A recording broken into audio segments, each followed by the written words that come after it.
역시나 보면 아무도 안 와. 좀 와라 이씨. 같이 좀 해보자 이.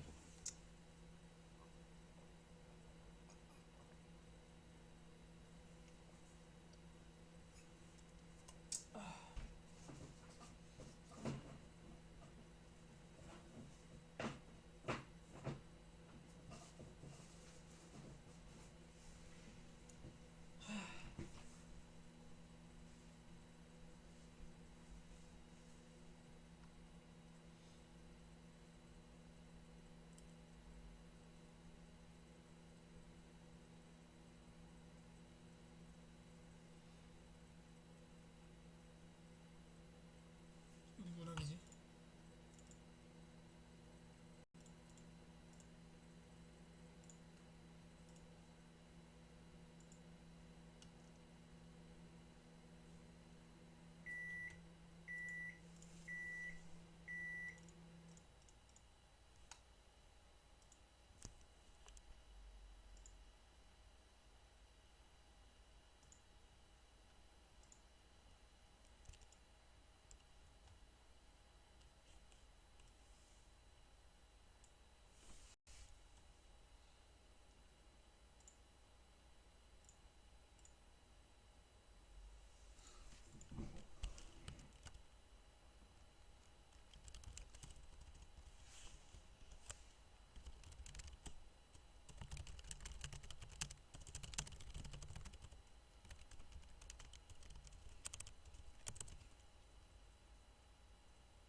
자, 인것입니다. 저번 시간에 이제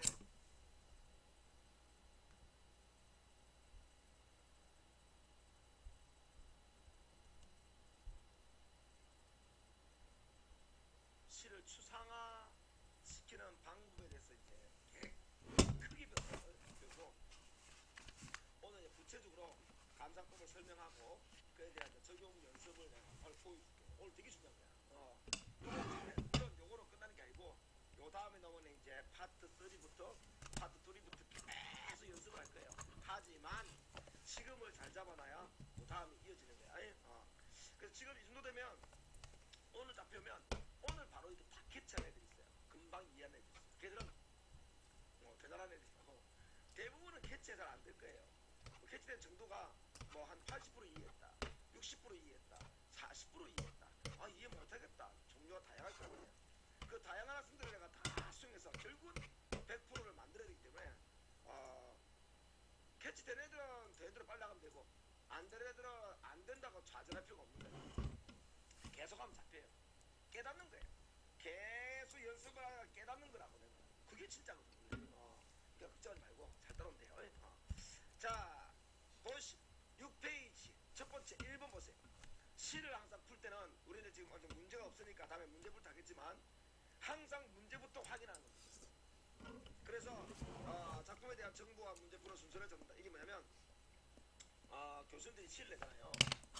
자 봐, 시가 딱 나오면 이제 뭐 AB형 구분 없이 통합이 됐으니까 시는 당연히 이제 2편 이상이 되겠죠. 이게 비뚤하지. 대충하죠. 구호생들은 이렇게 줄을 잘 못 쳐요. 이 수학생들은 이거 알죠? 수학생들은 동글뱅이 하나 그리는데도 어우님을 다는 거 알지? 너무 진짜 가슴스럽기도 하지만 수학쌤은 왜 그럴 수밖에 없잖아. 맨날 보면 동그라미 그러면 가로쌤 배 이렇게 그러는데 수학쌤은 탁 이렇게 해주고 막 이렇게 해서 막 그렇습니까? 그 수학쌤 때 폼을 너무 잡아요. 뭐 손가락에 막 분필을 여러 개 꽂아가지고 막 써요. 근데 이제 수학쌤은 판서가 굉장히 많습니다. 우리 국어장 딸이. 그래서 수학쌤들은 이 손목이 나가요.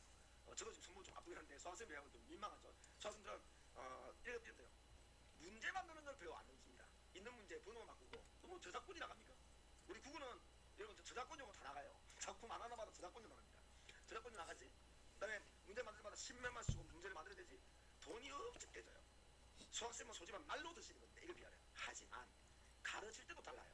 국어쌤들은 보물 그러니까 입이 아프잖아. 턱도 아픈데 수학쌤은 끝없이 판수를 하니까 이분들은 막 어깨나 팔 빠질 거예요. 제 생각에는. 그래서 내가 맞죠. 모든 과목은 지가 작았다 이렇게 말하면 안 되는 거야. 국어는 국어대로 어려움이 있고 수학은 수학대로 어려움이 있는 거지. 사람들은 항상 자기 관점에서 나오는 걸 많이 봅니다. 내가 입으로 힘든데 니는 힘들지 않겠지. 안 그렇습니다. 저도 처음에는 학원 강사할 때 처음에 진짜 처음에 중학교 가르칠 때 너무 힘들어. 진짜 학원 강사 정말 그만두고 싶을 정도로 힘들어. 너무 힘들어 했는데 고등부에 딱 올라온 뒤에 제가 이제 오전에 재수행을 딱 가르친 뒤에 중학교 때가 정말 행복했다고 그랬겠어요. 아무것도 안 했던 거야. 그리고 또 한생학원 초창기에 아침부터 저녁까지 강의했거든요. 그게 너무 힘들다 생각했는데 아니 그게 아니었어요. 2003년부터 제가 다른 학원을 뛰는데 아침에 오전에 재수행 저녁 6시부터 8시 반까지 재학생 밤 9시 반에서 12시 반까지 또 다른 보수학원 특강 이렇게 강의를 뛰더니 또 과거에 한생학원이 또 행복했던 거예요. 내가 왜 말합니까? 자기 자신이 지금 힘들다고 한계치를 두면 안 돼요. 내가 이렇게 공부했는데 이렇게 열심히 했는데 이렇게 많이 했는데 나보다 많이 한 놈 없을 거야. 아닙니다. 더 많이 한 사람 많아요.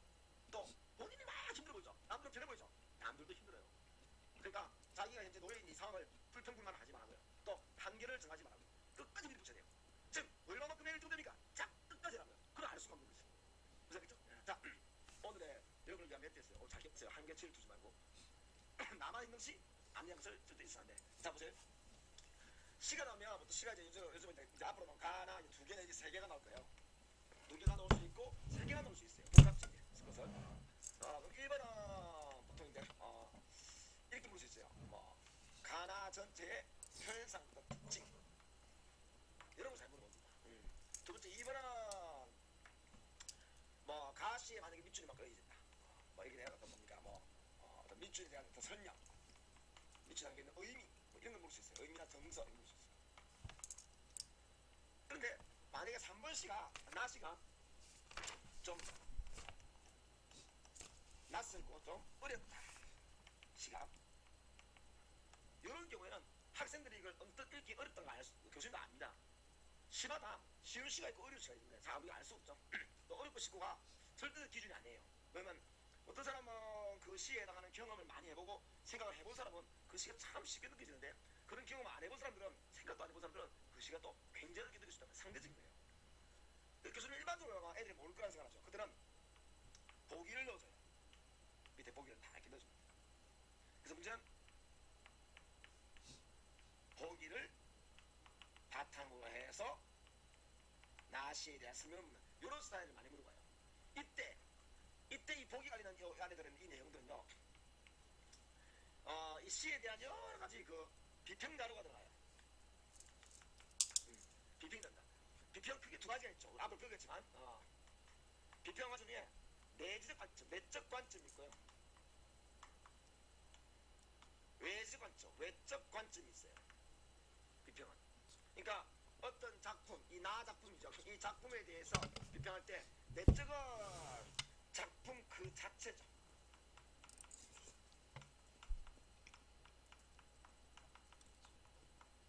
자, 작품 그 자체만으로 비평하는 것이고 외적인 것은 또 세 가지가 있어요. 어떤 작가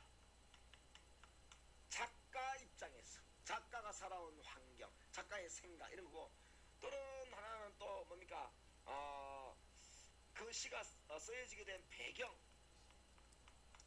또는 독자가 받아들이는 어떤 독자 입장. 그래서 이 작가 입장을 우리가 표현론적 관점이다. 배경에는 반영론 효용론적 관점이다. 아마 배운 적 있을 거예요. 도전은 받아들이니까 수용론 또는 효용론적 관점이다. 이렇게 봅니다. 그러니까 이건 이제 절대주의 관점이죠. 그러니까 뭐냐면 보기 안에 있는 내용이 이 관점이 깔릴 수도 있고 요 관점이 깔릴 수 있고 요 관점이 깔릴 수 있고 요 관점이 깔릴 수가 있어요. 자, 어떤 관점이든지 간에 이 관점이거든요. 이런 관점들이 여기에 깔릴 거예요. 어떤 관점이든 이 관점을 바탕으로 해서 나시를 이해하는 그런 문제란 말이에요. 그러면 자 보세요. 이 나의 시가 됩시다. 이 시는 굉장히 굉장히 다양한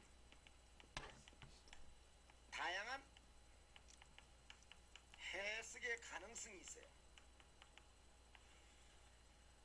해석을 한 가지 여러 가지 해석할 수 있습니다. 근데 이 다양한 해석 가능성의 범위를 좁혀주는 게 이 보기예요. 그래서 보기의 관점으로 시를 읽으라 말은요, 여러 가지 해석하지 말고 오로지 이 보기의 관점에서 이 시를 읽으라 하기 때문에 이 보기 내용은 이 시를 읽기 위한 뭐가 됩니까? 배경 지식이자 교수님이 주는 우리한테 주는 정보가 돼요. 예. 자, 이런 경우는 보기를 먼저 읽고 들어가는 게 굉장히 유리합니다. 또 당연히 그렇게 돼요. 뭔지 알겠죠? 또 심지어 요 2번 같은 것도 도움되는 게 뭐냐면 밑줄 만에 5개가 있다 합시다. 1, 2, 3, 4, 5 합시다. 이 정서를 깔아놨죠. 그러면 정서가 알맞지 않은 것은 묻잖아요. 부정 발문이야. 그러면 1번, 2번, 3번, 4번, 5번의 뜻풀을 이렇게 적어줘요. 이제 틀린 게 몇 개? 내 말하는 틀린 게 몇 개? 한 개겠지. 아닌 것이니까. 그럼 나머지 4개는 뭐야? 맞는 거겠지. 맞는 게 답이 5번이다. 그럼 1번부터 4번까지가 맞는 말이에요. 그럼 이 해석은 이 가를 읽는데 정확한 해석이기 때문에 요것은 어떻게 푸냐면 시를 읽으면서 동시에 푸는 거죠. 그러니까 항상 시를 읽기 전에 문제를 먼저 봐란 말은 동시에 푸는 이건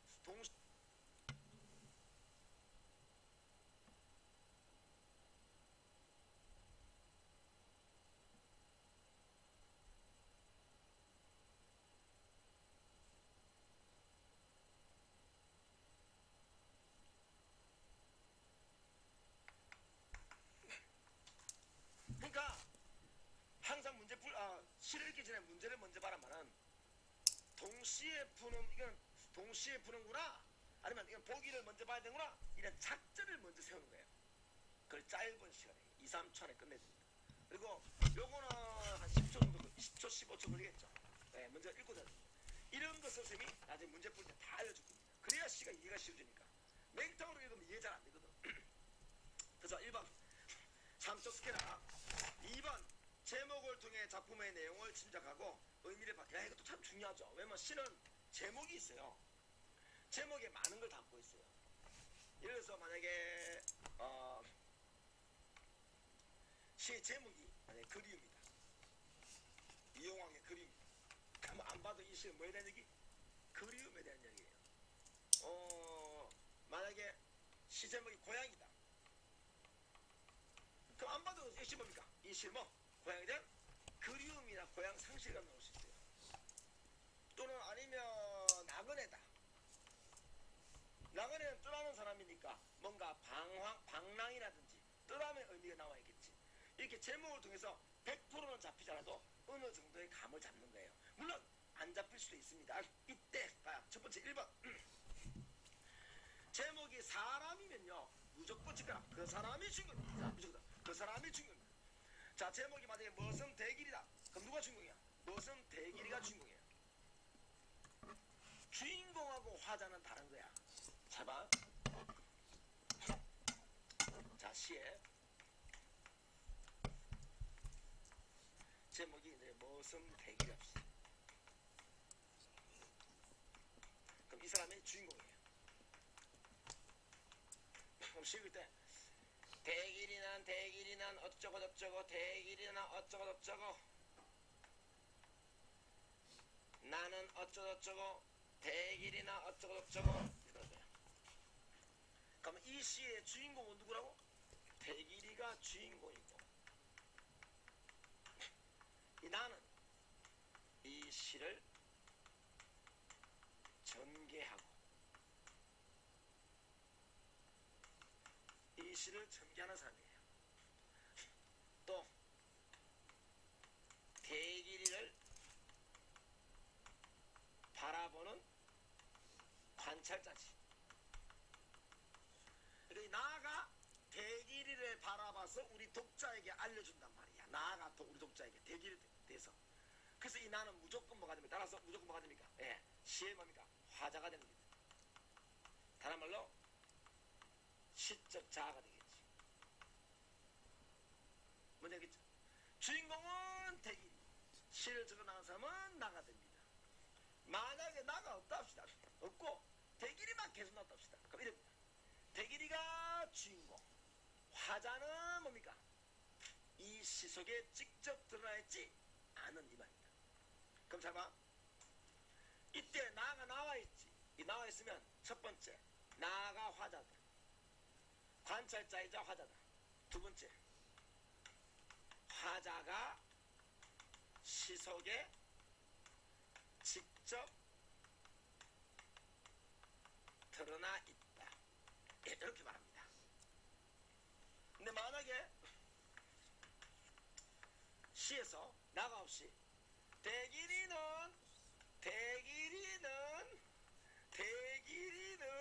이렇게 합시다. 그러면 일단 첫 번째 대길이가 이 시의 일단 주인공이에요. 주인공이고 화자는 나가 없으니까 시 속에 직접 드러나 있지 않다. 시 속에 직접 드러나 있지 않다 이 말은 시가 작품이니까 작품 밖에서 관찰하고 있다 이렇게 말하는 거야. 아 너무 친절하죠. 여기까지 설명 안 했는데 다 해주는 거야. 이제 알겠죠? 그래서 시에서 나가 있으면 나가 무조건 화자예요.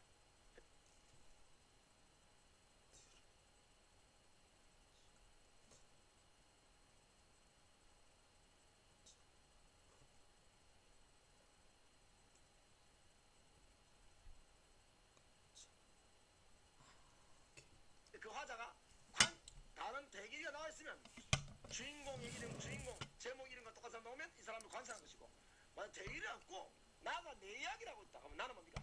화자이자 내가 이 시의 뭡니까? 주체가 됩니다. 이때는 나는 대길이를 바라보는 겁니다. 알겠죠? 자, 근데 보통 제목에 사람 이름 딱 넣으면 그 사람이 주인공이고, 이 주인공 딱 넣는 순간 항상 여러분 소설도 마찬가지로 주인공, 자, 그 사람의 성격은 무엇인가? 그 사람은 무엇 때문에 결혼하는가? 그 사람의 가치관은 무엇인가? 이렇게 읽으면 금방 끝나요. 무슨 대길이다? 대길이의 성격은 무엇인가? 대길이는 무엇 때문에 괴로워하는가? 대길이의 가치관은 무엇인가? 우리 영화 중에 옛날에 사람 이름 넣는 영화 뭐 있죠? 혹시 촬영하신 뭐 있죠? 그 피디님, 그 해리포터 말고 또 뭐 있죠? 우리나라 그 중에 막 기봉이 맞지? 기봉이. 그런 애 있으나 기봉이. 제목이 기봉이 맞아요? 아니면 완득이. 완득이 했다. 완득이. 그럼 완득이는 뭐야? 어떤 성격의 사람인가? 완득이는 무엇 때문에 결혼하는가? 완득이의 가치관은 무엇인가 하면 그 영화 끝나는 거예요. 예, 딱 그겁니다. 자, 아무튼 그래서 1번은 딱 중요한 건 딱 하나밖에 없어. 제목이 사람이면 그 사람이 주인공이다. 그것만 딱 기억하면 돼. 두 번째, 제목이 사물이면 어떨까? 사물이면 그 사물에 대한 상징적 의미 잡아야 돼. 너 눈 나왔다. 눈은 뭡니까? 뭐 숲. 그런 애 있으면 기봉이. 제목이 기봉이 맞아요? 아니면 완득이. 완득이 했다. 완득이. 그럼 완득이는 뭐야? 어떤 어떤 성격의 사람인가? 완득이와 무엇 때문에 결혼한다? 완득의 가치관은 무엇인가 하면 그 영화 끝나는 거예요. 예, 딱 그겁니다. 자, 아무튼 그래서 1번은 딱 중요한 거 하나가 있어. 제목이 사람이면 그 사람이 주인공이야. 그것만 딱 기억하세요. 두 번째, 제목이 사물이면 어떨까? 사물이면 그 사물에 대한 상징적 의미 잡아야 돼. 뭐 눈 나왔다. 눈은 뭡니까? 뭐 순수, 깨끗함, 뭐 이런 거 아닌가? 안 좋게 말하면 시력 이런 게 아닌가? 제목이 자연물일 때 별표 중요합니다. 제목 자연물 넣으면 이 자연물은 거의 인간 이야기라고 보면 돼요. 자, 만약에 이육사에 꽃이 나왔다. 꽃. 그럼 꽃 이야기라는 게 아니고 거의 90% 이상은 꽃을 통해서 우리 사람 이야기라는 거예요. 우리 앞으로 배울 김성의 폭포가 나왔다. 그러니까 폭포 이야기 아니고 폭포를 통해서 우리 사람 이야기라는 거예요. 꼭 기억해라. 자, 자연물이 나오면 자연물을 말하는 게 아니고 그 자연물을 통해서 인간 이야기를 하고자 하는 겁니다. 그렇게 보면 됩니다. 거의 90%. 자, 세 번째. 또 시를 볼 때는 전체 구조를 통해서 지금 우리 배우는 게 아무 정보 없이 시 자체를 읽어나가는 방법을 배우는 거죠. 이번 수능에는 우리 이같이 방향을 잡아준단 말이야. 그래서 시를 읽을 때는 이 방향으로 읽으면 안 되고 잡아줄 때만 여기 맞춰야 되지. 그냥 읽을 때는 먼저 두루뭉술하게 읽는 거야. 두루뭉술하게. 시를 이런 작품 그 자체만 보고 두루뭉술하게 읽어. 읽어서 만약에 작가의 관점을 넣었으면 두루뭉술하게 넣고 이 작가 관점에 맞춰서 또 해석하면 되고 또 반응문도 관점에 들어가시면 이 반응문도 관점에 맞춰서 해석하면 되는 거지. 즉 다양하게 해석하려면 시 자체를 두루뭉술하게 해석하는지 학교쌤이 필기한 대로 범위를 딱 잡아서 해석하는 그런 해석을 하는 게 아닙니다.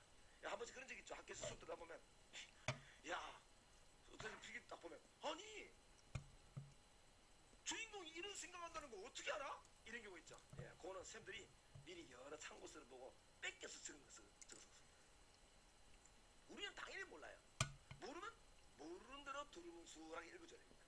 그러면 문제에서 주어진 조건에 맞춰서 이렇게 해석을 했는데 되게 쉽습니다. 그 시를 너무 겁먹지 말고 세세하게 판단하지 막 엄청나게 담겨있다든지 오버하지 마시고 있는 그대로 두루뭉술하게. 자, 해볼게.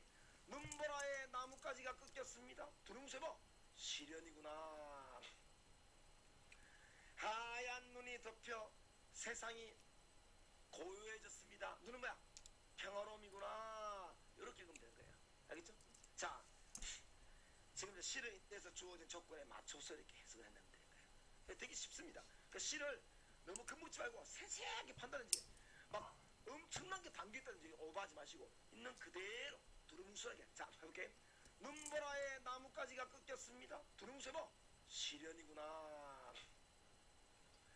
하얀 눈이 덮여 세상이 고요해졌습니다. 눈은 뭐야? 평화로움이구나. 이렇게 읽으면 되는 거예요. 알겠죠? 자, 지금 시를 읽는 그 방법을 그런 거야. 세 번째는 시의 구조를 이게 되게 중요한데 뭐냐면 시가 1번부터 기억 보세요. 세 줄이 쭉 안정되죠? 그러면 시 안에 특별한 내용 변화가 없이 안정되게 나갑니다. 특별한 내용 변화가 없어요. 근데 만약에 중간에 그러나 놓으면 내용이 바뀌겠죠. 예를 들면 뭐 친절하기로 했으니까 친절하게 내가 다 써줄게. 뭐 말고 또 뭐 있죠? 의사 그 중에 자, 해볼게. 눈보라의 뒤에 안에 특별한 내용 변화가 없이 안정되게 나갑니다. 특별한 내용 변화가 없어요. 근데 만약에 중간에 그러나 놓으면 내용이 바뀌겠죠. 예를 들면 뭐 친절하기로 했으니까 친절하게 내가 다 써줄게. 자, 시간을 세 줄 안정되게 나옵니다. 이런 경우는 되게 시가 안정돼요. 안정되고 어떤 특별한 정서 변화가 없어요. 그냥 편하게 나옵니다. 만약에 그립다, 계속 그립다 나와요. 근데 여기서 만약에 변화를 주고 싶다면요, 이런 게 생깁니다.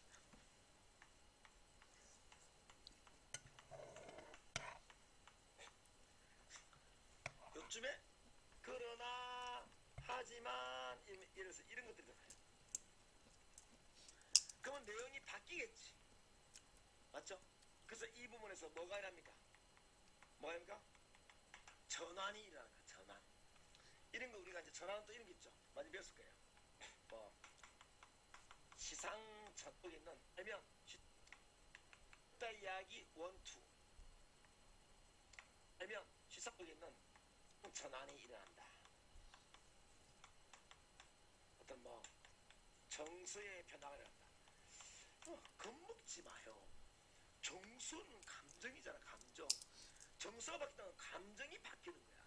예를 들면 여기서는 슬펐는데 여기서 뭐야? 기뻤다. 뭐 정서 변화 아닙니까? 맞죠? 네. 그래서 시상전환은 뭡니까? 나 배워준 시상이라고 하는 시 속에 있는 어떤 뭡니까? 다위에 다 포함합니다. 시상한 어떤 생각, 시 속에 담겨 있는 생각, 사상 이런 게 바뀌는 거예요.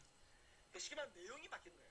그러니까 어쨌든 여기에서 내용이 바뀌면 시상 전환, 또 정서가 바뀌어도 시상 전환을 볼 수 있는데 그 특히 뭐냐 정서 변화 이렇게 말하는 거예요. 아무튼 용어에 대해서 겁먹지 마. 시상 정도만 알면 시상이 바뀌었다면 시 속에 생각이 바뀌었구나. 정서가 바뀌었다면 감정이 바뀌었구나. 이렇게 보면 되는 거예요. 자, 그다음 니은 부분요. 세 줄, 두 줄, 세 줄 되어 있죠. 그러면 이제 두 줄에 뭔가 변화가 있죠. 여기에 뭔가 변화가 있고 아니면 시에서 말하고자 하는 포인트가 나온다든지 아니면 뭔가 집중되는 단어가 나온다든지 아니면 그 부분에서 뭔가 변화를 주는 겁니다. 그 다음에 디귿 보세요. 눈은 살아있다. 내가 김수영이 실어줄게. 디릭 디릭 디릭 디릭 디릭 디릭 디릭. 눈은 살아있다. 디릭 디릭 디릭 디릭 디릭 디릭 디릭 디릭. 자, 한번 보세요. 이것도 보세요. 딱 보니까 눈은 살아있다 이야기 원투.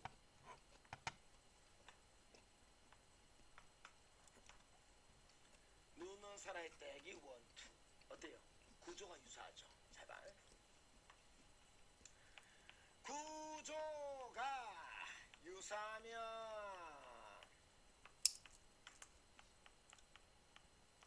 내용도 유사합니다. 시에서. 그래서 시를 우리가 어떻게 읽을 수 있냐면 이 부분을 읽었는데 도저히 이해가 안 간다. 이런 경우는 이 부분을 통해서 이 부분을 이해할 수가 있어요. 이해가 가능합니다. 무슨 말이겠죠? 네. 마찬가지로 쌤! 이 부분이 도저히 이해가 안 가요 하면 이 부분을 통해서 이것을 이해하면 돼요. 세 번째, 쌤 앞에 있는 전체가 이해가 안 돼요 하면 이걸 통해서 이것을 이해할 수도 있는 거죠. 알겠죠? 그러니까 시 하나를 이해하는 데 있어서는 이런 뭡니까? 뭐 제목도 잘 봐야 되고,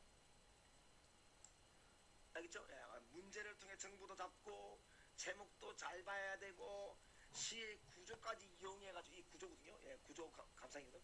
구조를 통해서 뭡니까? 어떻게든 그 시에서 말하고자 한 바가 뭔지를 알아내는 이런 작업을 지금 말하고 있는 겁니다. 알겠죠? 예. 그 다음에 네 번째, 장면을 상상한다. 이건 당연한 겁니다. 문학 작품은 문학은 모든 것이 구체화되어 있잖아요. 구체적인 장면에게 그림을 그려야 시가 이해가 쉬워집니다. 됐고요. 5번에 화자 입장 밑줄 별표 2개. 너무너무 중요한 거야.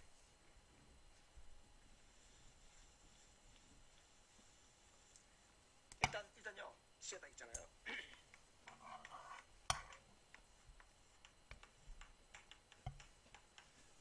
우리 독자가 있습니다. 독자. 여러분이죠.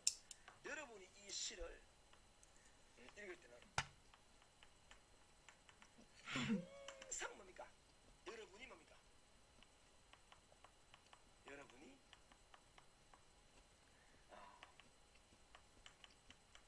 화자가 되어서 읽고 화자가 슬퍼하면 여러분도 슬퍼하고 화자가 괴로워하면 여러분도 괴로워하고 화자가 그 사람을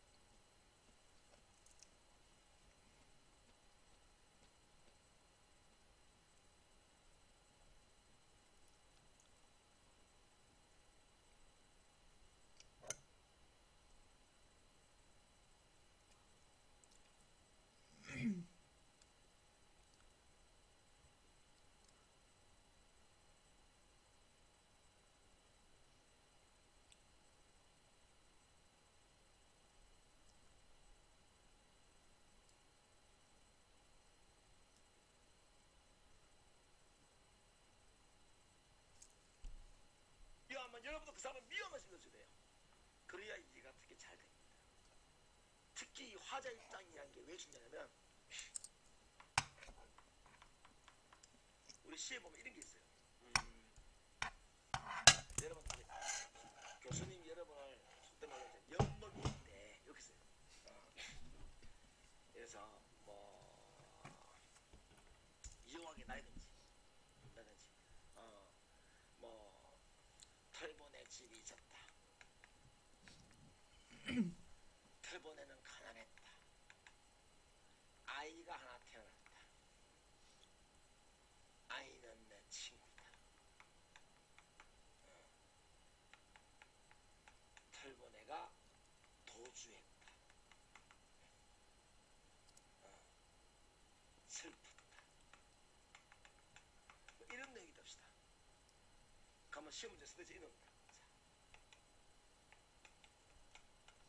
화자의 집이 매우 가난했음을 알 수 있겠군요. 맞아요, 틀려요? 찾으면 맞아요. 틀렸죠. 왜 틀렸을까? 화자가 아니고 뭐? 화자 뭐야? 친구의 집이 가난했지. 이거 시험에 진짜 이런 잘 괴롭힙니다. 여러분은 우리 한국 사람들은 중요한 걸 뒤에 본댔지. 이걸 읽으면 화자의 집이 가난했고 하면 대부분 애들은 어디를 보냐면요. 여기를 봅니다. 가난하냐 하지 않느냐 이거로 답이 결정나는 걸로 보는데 아닙니다. 이쪽 편에서 결정되는 경우 되게 많아요. 요즘 스타일이에요. 대한민국 사람들은 우리 한국말은 중요한 게 주로 뒤에 오니까 사람들이 어떻게 세팅되냐면 뭐 비문학 같은 지문도 맨 마지막을 자꾸 신경 쓰고 대화할 때도 마지막을 신경 쓰고 선택적으로도 마지막을 신경 쓰는 거야. 앞도 항상 잘 봐야겠다. 화자가 아니고 화자 친구죠. 따라서 중요한 건 뭐냐면 자 며칠 전 5분에서 해줄게.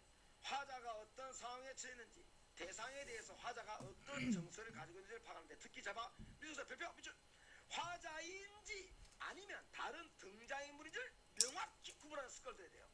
시험 문제에서 화자가 어쩌고 저쩌고 하면요 항상 마음하고 속에 다른 사람이 아닐까? 다른 등장인물 아닐까? 또 다른 등장인물로 오면 뭡니까? 화자가 아닐까? 이걸 여러분 잊으면 안 돼요. 별표 3개야. 진짜 중요합니다. 이거 나올 때마다 정답률이 60% 정도밖에 안 돼요. 나올 때마다 맨날 홀려요. 문제를 만드시는 분도 맨날 헷갈려요. 실수하면 안 됩니다. 그럼 자 6번. 자 6번이 바로 이제 상징 이야기입니다. 저번 시간에 한 번 더 훑어줄게. 자 보자. 또 보시죠. 자 저번 시간에 우리가 뭘 배웠냐면 자반 작가는 시를 쓸 때 물론 이제 화자가 쓰겠죠. 작가는 자기 머릿속에 있는 어떤 생각, 가치관, 뭐 인생관, 자기만이 가지는 정서가 있겠지. 자, 복습해보자. 가치관, 인생관, 정서는 구체적이야, 추상적이야? 말을 해라, 말을. 구체적이야, 추상적이야? 네, 추상적이야. 저번에 그 말해보자. 추상적인 남할 뜻이 뭐죠? 눈에 보이지? 슬픔, 기쁨, 그죠? 극복 의지, 뭐 이런 거 아닙니까? 이걸 어떻게든 우리에게 잘 전달하기 위해서 작가는 이 모든 것을 시로 쓸 때는 무슨 화시키냈어요? 뭐? 화시키냈어요. 그래야 읽는 사람이 느끼는 거니까. 구체화를 다른 말로 뭐라 하는데 좀 뭐랄까, 너 뭐야? 같은 말 뭐? 형? 상?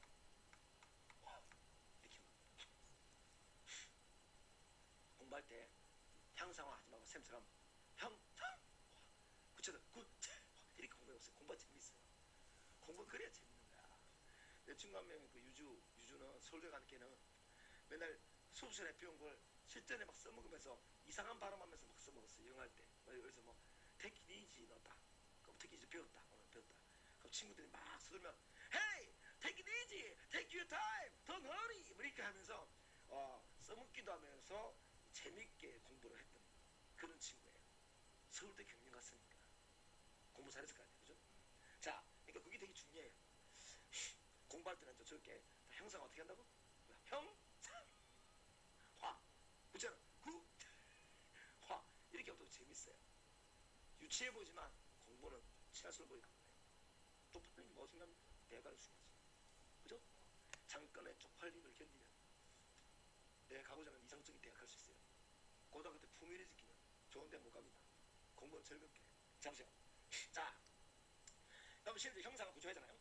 자, 그럼 시는 사례 이제 구체적입니다. 물론 시 속에는 수상증이 돼 있어요. 뭐 이게 정말 비바람에 가지가 꺾여 마음이 아팠어요. 이렇게 합시다. 그럼 이 부분 비바람에 가지가 꺾여서 비바람을 꺾이면서 이 부분은 구체적인 부분이죠. 구체화된 부분. 마음이 아팠어요. 이러면 약간 추상적인 거죠. 추상적인 것은 그냥 그대로 읽으면 돼요. 그냥 그대로 읽으라야죠. 그대로. 왜? 이미 추상화되어 있으니까 그대로 읽으면 됩니다. 슬프다면 슬픈 게 정세예요. 가슴 아프다 가슴 아픈 게 정세입니다.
보고 싶다가 정세예요.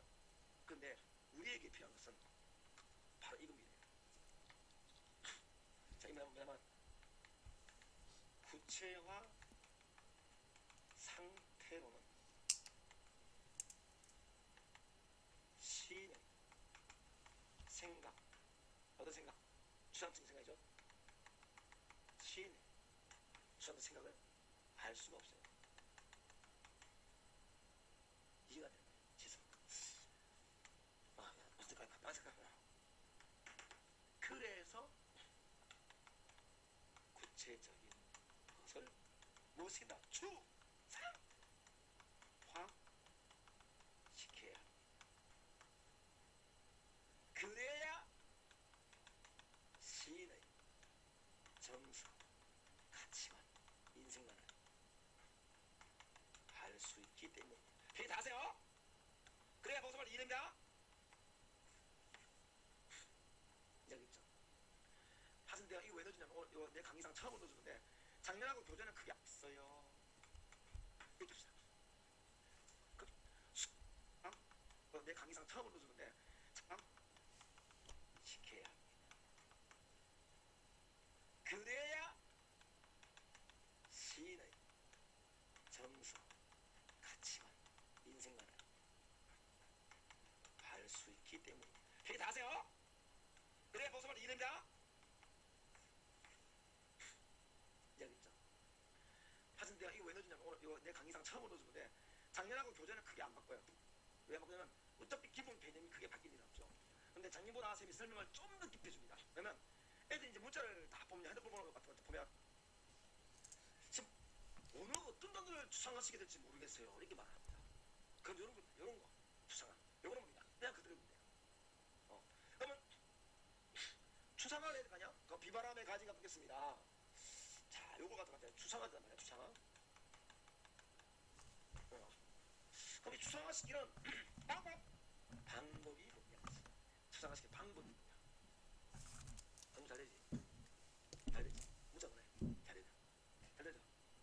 이런 식으로 공부 기분 좋죠? 이렇게 끝까지 딱 하면 여기 서울대 갑니다. 그 중간에 서울대 못 가는 경우가 잘 듣다가 며칠만 가고 잘 듣다가 뒤집어지고 잘 듣다가 포기하고 이런 이상한 짓거리를 해요. 그러니까 이 마음 상태를 유지하시면 앞으로 한 8개월 유지하시면 소득이 상당히 많이 올라갑니다. 그리고 이 국어를 어떻게 잘하면요, 쌤은 공부하는 방법을 좀 알려주잖아요. 문제 푸는 방법, 인방법이니까 다른 과목 영향을 많이 미쳐요. 특히 영어에 영향을 미칩니다. 영어 쌤들 가끔 그러시잖아요. 영어를 잘하면 국어에 도움이 된다. 그건 잘못됐습니다. 왜 그럴까요? 저는 영어 쌤한테 궁금한 게, 영어 쌤이 국어 공부를 잘 하실까? 우리 PD님 아실 것 같아요? 모르겠죠? 모릅니다. 영어 쌤 국어 몰라요, 잘. 근데 국어 쌤은 영어를 좀 알까 모를까? 알지요. 네, 고등학교 다 배웠어요. 문법책 다 뗐습니다. 그래서 저도 대학가서 과외할 때 영어를, 그러니까 국어쌤 말씀 더 믿는 게 좋다 이 말입니다. 나 말고도 모두 국어쌤. 즉 국어적인 게 방법이 잘 통하면 영어도 언어적이기 때문에 굉장히, 물론 이제 근본도 다를 수가 있지만 그래도 잘 방법적으로는 굉장히 좀 비슷하게 적용됩니다. 자 보세요. 내가 그러면 수업 중에 계속 말해줄 거예요. 자, 그럼 보세요. 잘 생각해봐. 이걸 추상화시킬 방법이 뭐냐? 자, 봐요. 시에 사용된 단어, 시어죠. 시에 사용된 단어, 시속에 있는 단어, 시속에 있는 단어가 시어랍니다. 이 시어는 이렇게 해석이 한 가지 됩니까? 여러 가지 될 수 있어요. 여러 가지죠. 우리 PD님도 대단하다. 대단해. 여러 가지란 말이야. 그러니까 시어는 상당히 아주 뜻이 아주 많이 숨어 있어요. 이런 것을 우리가 뭐합니까? 무슨 함축적입니다. 또 만드기가 아주 다이성을 띠고 있어요. 만들어져요. 그러면 시의 뜻이 많고 함축성이 많단 말은 시 해석이 쉽다 어렵다? 어렵겠죠. 이게 비바람이 뭘 말하는지 알아 몰라? 모릅니다. 그래서 함축적이고 다이성이 많다, 다이적이다, 뜻이 많다, 이 말은 시어의 정확한 의미 파악이 어려워요. 그래서 시를 암기가 만드는 거야.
내 강의 삭발해야 될 거 아니야?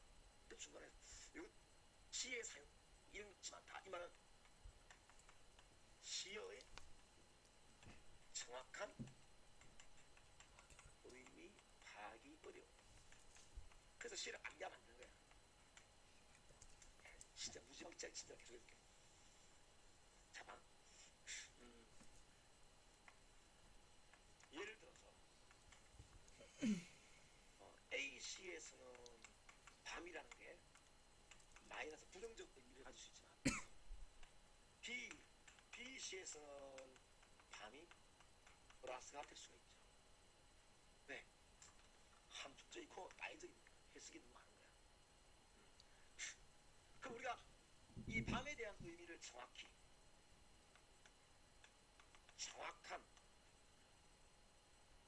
글씨에서 정확한 의미를 찾아내는 그 시에서 정확한 의미를 찾으려면 절대 시험만 보고 판단해서는 안 된다. 이거 정말 중요한 거 해야 돼. 옛날에 박사 났어요. 결빙의 아버지 할 때 얼음이 플러스 의미거든. 그럼 애들 얼음은 차가우니까 마이너스에서 박살 났습니다. 정답률이 한 50%가 떨어졌어요. 어리석은 거죠. 시를 시답게 읽지 못하는 거지.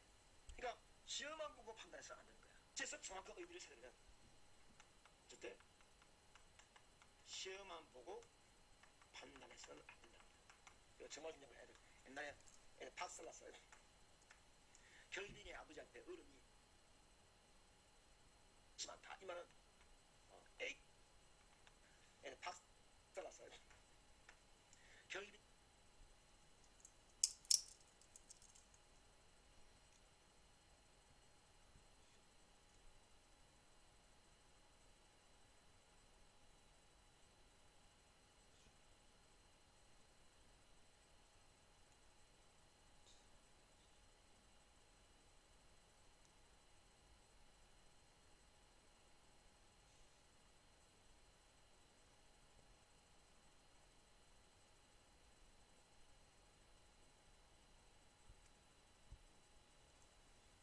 아버지 할 때 얼음이 플러스 의미거든. 그럼 애들 얼음은 차가우니까 마이너스에서 박살 났습니다. 정답률이 한 50%가 떨어졌어요. 어리석은 거죠.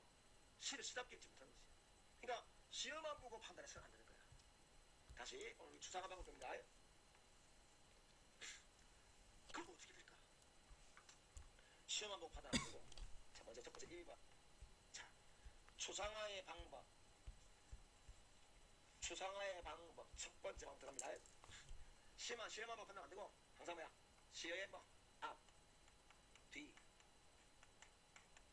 문맥을 통해서. 그래서 그 시어가 플러스인지 마이너스인지를 판단해서 Retrospect. 하나를 선택합니다. 이 플러스 마이너스요. 옛날에 그렇게 쓴 플러스 마이너스 한다고 욕하고 진짜 인터넷 시대 학원 강의들 학교 쌤이들 쌤 얼마나 까는지 모릅니다. 십몇 년 전에. 지금은 다 이렇게 하잖아요. 너무 속상해요. 이렇게 사람을 안 도전시켜놓고 쌤 플러스 하지만 플러스 마이너스만 알면 다 되는 게 아니고 그 수많은 뜻이 많을 거 아니야. 할 때 봐, 플러스가 이만큼 마이너스 이만큼이잖아. 근데 알고 봤더니 그 밤의 의미가 플러스다. 그러니까 마이너스 이만큼을 둥 떼야 되니까 의미가 그냥 줄어든다. 이에 대해서 둘 중 하나를 선택합니다. 선택해서 의미를 축소시키는 거죠. 그래야 시어의 의미를 알 수 있습니다. 알겠습니다. 자, 그럼 그대로 볼게요. 10번. 비바람의 가지가 꺾였죠. 자, 꺾이다라는 문맥을 통해 볼 때, 이 비바람 가지를 꺾이게 만드니까, 꺾여지게 하니까, 플러스 마이너스 마이너스가 되는 거예요. 알겠죠? 근데 여기까지만 잡아버리면 문제가 돼. 왜? 마이너스만 잡혔지. 이 자체가 뭘 의미하는지 모르잖아요. 야, 그래서 2번. 자, 1번 한 뒤에 말하죠. 2번 있습니다. 자, 하나 선택했죠? 선택한 뒤, 그 시어를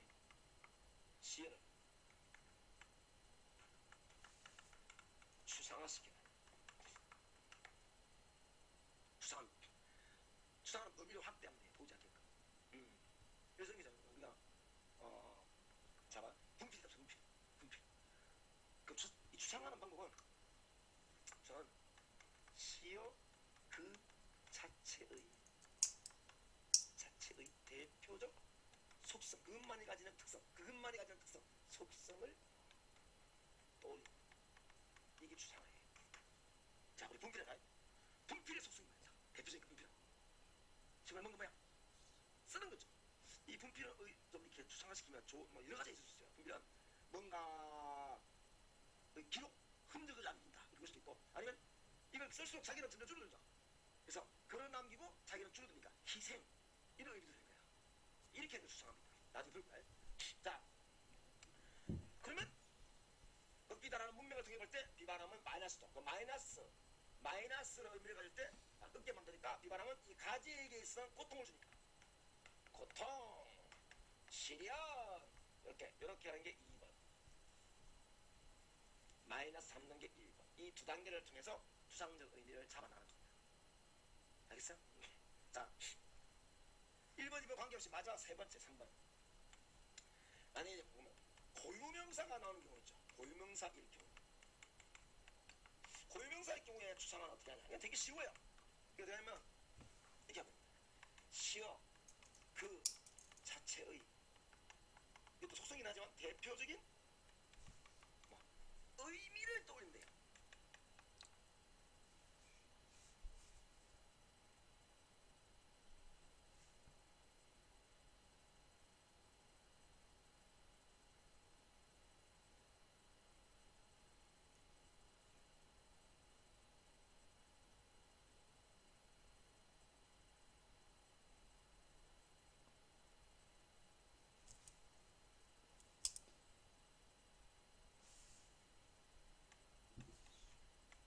이건 어렵지 않습니다. 다 만약에 예를 들어서 고구려 어떡하 뭐야 용맹 이렇게 또 춘향이 한번가 떠오르니까 바로 뭐야 절기와 지조 심청이 효 흥부 가난 이렇게 말하면 되는 거야. 그래서 오히려 이 3번은 별개의 것입니다. 이건 무식고 하여튼 1번 2번의 방법으로는 계속 시의 추상적 의미를 잡아갈 거예요. 알겠어? 속성 떠올리기 포인트. 그냥 떠올리면 너무 다른 뜻이 많잖아. 그래서 뭐 범위를 플러스 마이너스 통해서가 줄여서 속성을 떠올리면 그 의미를 다 잡아내요. 많이 잡을 필요 없어. 추상적 의미는 이렇게 한 개 내지 두 개만 잡으면 돼요. 여러분들 예습할 때는 세모까지만 치면 안 되고 이 세모의 추상적 의미를 잡아야 됩니다. 이때 잡아요. 그럼 이때 이 비바람이라는 단어를 말합니까? 상징적 시여다 또는 구체적 시여다 이렇게 말하고요. 네, 고통, 시련 이런 의미를 말하면 이거 말합니까? 이거 뭐? 상징적 요거 딱 적게 돼 의미다. 또 추상적 의미다 이렇게 돼.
알겠죠? 단어는 상징적 시여, 구체적 시여. 이 세 단계에 있는 의미는